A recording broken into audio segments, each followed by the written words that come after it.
Ngapunten Pak Cip, menika Nggih. nggih, teman-teman kita kami dari konten kreator Jawa Timur sudah diberi izin oleh Pak Cip untuk masuk di kediaman atau rumah yang paling unik ini kalau dari versi kita ya Pak Cip ya, rumah yang paling unik dan kalau kita lihat di kanan kiri dari rumah ini semuanya sudah serba tingkat. Tapi rumah ini masih versi kuno begitu. Tapi kalau Nggih. kita lihat di dalamnya banyak benda-benda antik. Nah, untuk dari awal pertanyaan kami, ngoleksi ya, dari tahun berapa kira-kira ini Pak Cip? Oke, terima kasih. Assalamualaikum warahmatullahi wabarakatuh. Rahayu, Rahayu Sagung Dumadi. Salam sejahtera untuk kita semua. Jadi terima kasih atas rawuh panjenengan sedoyo di gubuk saya ini. Awal mula dari saya ada keinginan untuk uri-uri, sebetulnya lebih kepada uri-uri peninggalan para leluhur itu, yang kebetulan juga saya mantan dari pamong gitu ya. Jadi pamong desa Sajen ini itu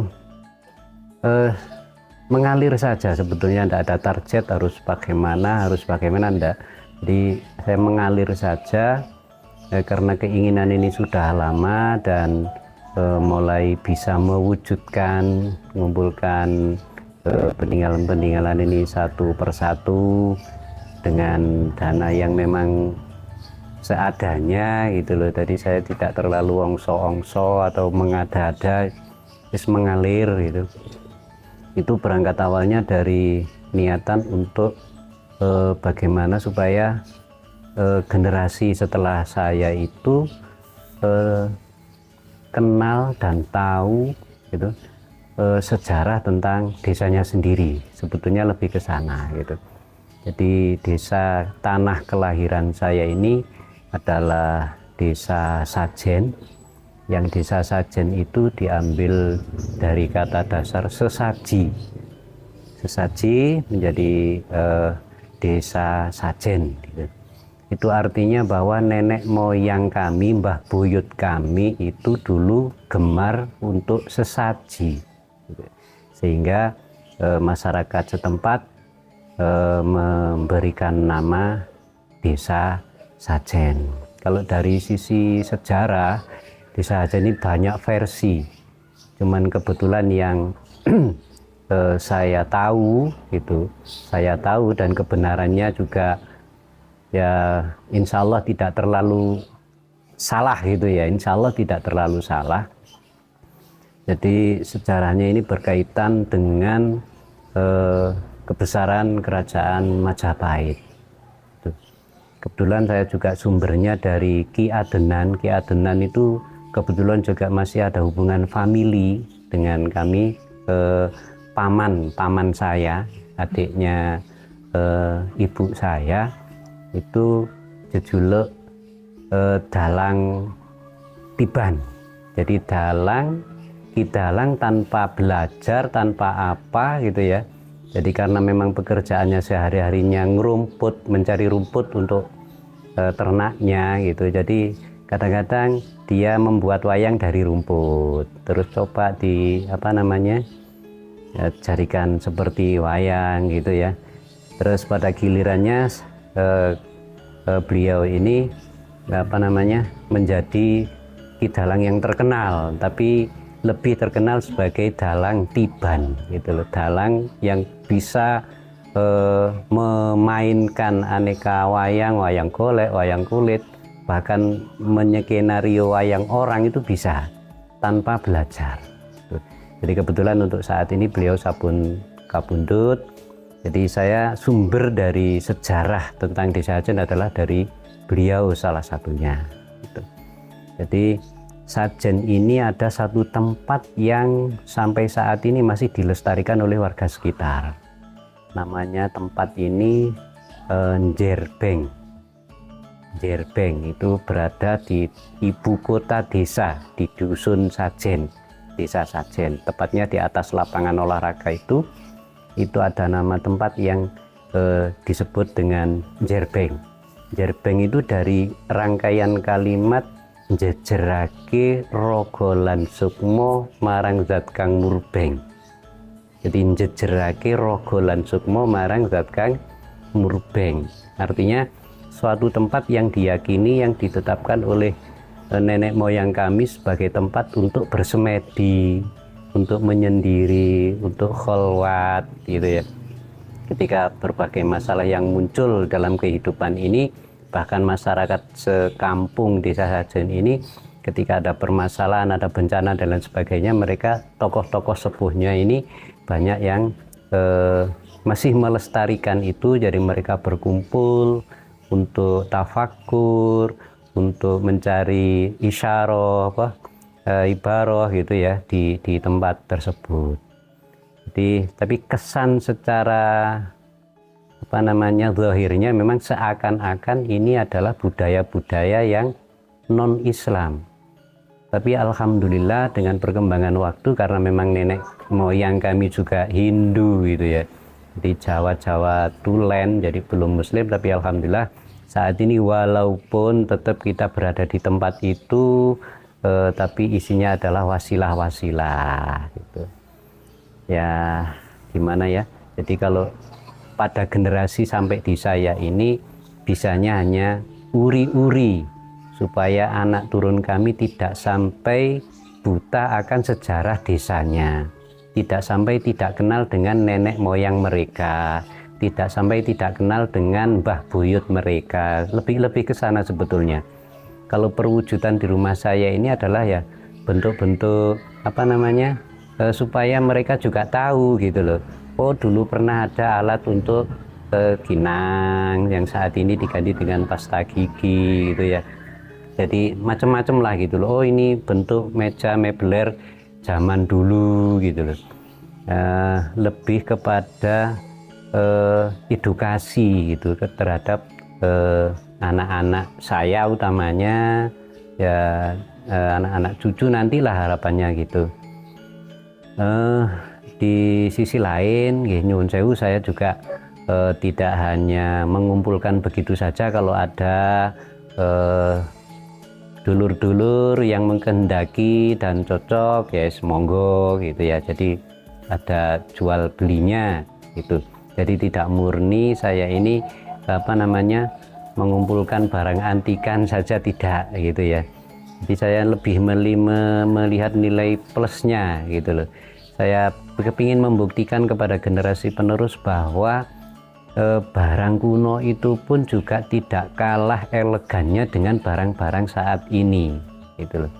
Bahkan harganya lebih elegan, lebih tinggi daripada barang-barang yang saat ini, yang secara tampilan lebih baik ya, tapi nilai eksotisnya, nilai historinya itu lebih kuat barang-barang yang kuno seperti ini gitu loh. Kembali kepada sejarah Desa Sajen ini dulu pada masa kejayaan Prabu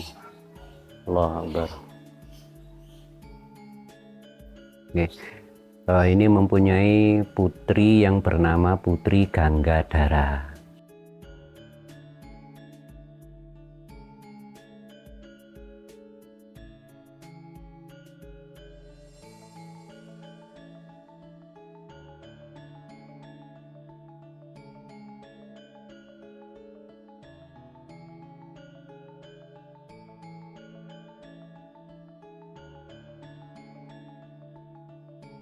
Pada kejayaan Majapahit, kerajaan Majapahit, masa keemasannya, salah satu pimpinan di kerajaan itu adalah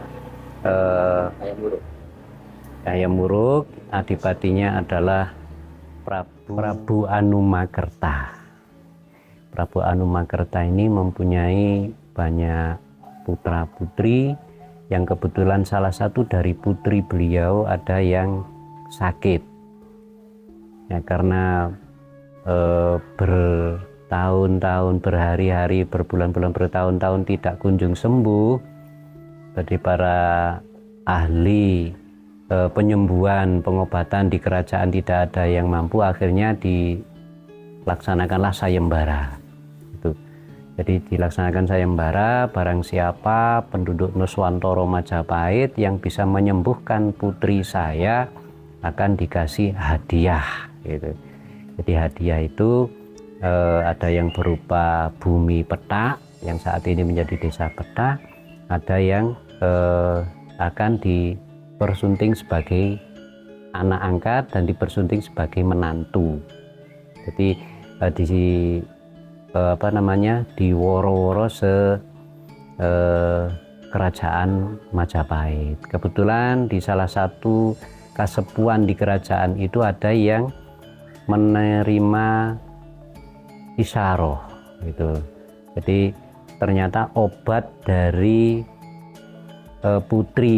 sang putri Ganggadara ini adalah dari alam, yakni sumber air panas yang ada di alam gitu. Akhirnya ditunjuklah arah di selatan, jadi Majapahit bagian selatan, yang kebetulan saat ini yang kula panjenengan sedaya pirsa adalah ada sumber air panas ya. Di perjalanannya karena perbekalan perjalanan jauh gitu ya, dan perbekalan terbatas, pada waktu berangkat juga istirahat di satu tempat yang dikhususkan di tengah hutan ya, di tempat yang saat ini dinamai oleh masyarakat sekitar ini sebagai Njerbeng itu tadi ya. Terus setelah istirahat cukup, melanjutkan perjalanan ke dalam hutan dan ditemukanlah sumber air panas di Padusan. Mengapa disebut Padusan ya? Karena memang tempat untuk mandi sang putri Ganggadara tadi. Oke, setelah proses pengobatan selesai, perjalanan pulang. Nah, di tengah perjalanan pulang ada satu pasukan yang memberikan kabar bahwa di kerajaan sedang terjadi peperangan, gitu ya. Sedang terjadi peperangan, sehingga disarankan untuk beristirahat dulu sambil menunggu peperangan usai. Akhirnya di perjalanan pulang juga istirahat di tempat yang sama waktu istirahat pemberangkatan tadi, yang disebut dengan Njerbeng itu, yang tepatnya adalah di hutan Sajen waktu itu, sampai hari ini disebut desa Sajen. Di tengah perawatan sang putri, perbekalan semakin menipis ya, karena memang perlakuannya tidak seperti ketika di kerajaan. Timbullah sakit lagi, cuman dengan penyakit yang berbeda gitu loh. Karena perawatannya kurang terpenuhi, akhirnya sampai pada wafat di Njerbeng itu tadi, di tempat peristirahatan. Akhirnya salah satu pemimpin pasukan pengawal putri ini menginstruksikan untuk membangun sebuah cungkup. Sebuah cungkup ini dimaksudkan untuk tempat pembakaran mayat sang putri. Akhirnya dibangunlah Candi Cungkup yang saat ini disebut Candi Kesiman Tengah. Jadi bentuknya persis dapur, yang dapur itu tempat pembakaran mayat, memang dikhususkan untuk pembakaran jasad dari putri Ganggadara itu. Sampai hari ini masih dilestarikan di desa sebelah gitu. Jadi itu dulu sebelum ada penegasan batas wilayah itu masih masuk desa Sajen. Tapi setelah ada penegasan batas geografi, akhirnya itu menjadi desa tetangga, desa Kesiman Tengah. Jadi monggo nanti kalau ini kita mirsani ke candi. Jadi karena itu sangat terpaut sekali sejarahnya dengan desa Sajen. Desa Seruan banyak dan diserap. Katanya Pak Cipto ini naganya ngelak ini. Naganya ngelak. Oh, dikasih lagi. Jadi ada keunikan kalau dikasih air semakin kering airnya. Hilang airnya. Macam Iya, kayak Hilang surut, nggak? kayak surut gitu kan. Naga yang haus ini ya. Naga yang haus. karena hidup ini. Meresap airnya. Habis ya, airnya habis ya. Tapi nggak bocor ya. Nggak bocor ke bawah Pak itu. Enggak. Coba kita lihat. Iya, coba kita lihat. Loh, enggak ada kan? Loh, enggak ada kan? Iya, habis ya.